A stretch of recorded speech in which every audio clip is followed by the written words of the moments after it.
এটা কোনো গল্প না, এটা একটা মেয়ের বাস্তব জীবন।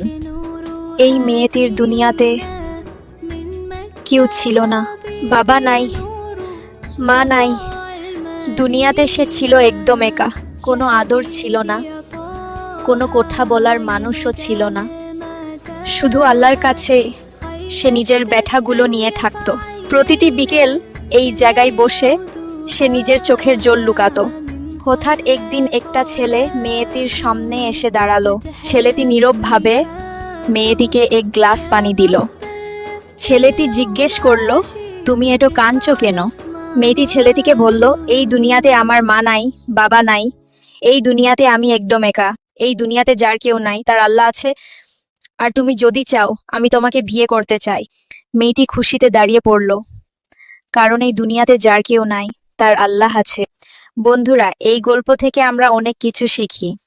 ভিডিও ভালো লাগলে লাইক দাও, চ্যানেলটা সাবস্ক্রাইব করো।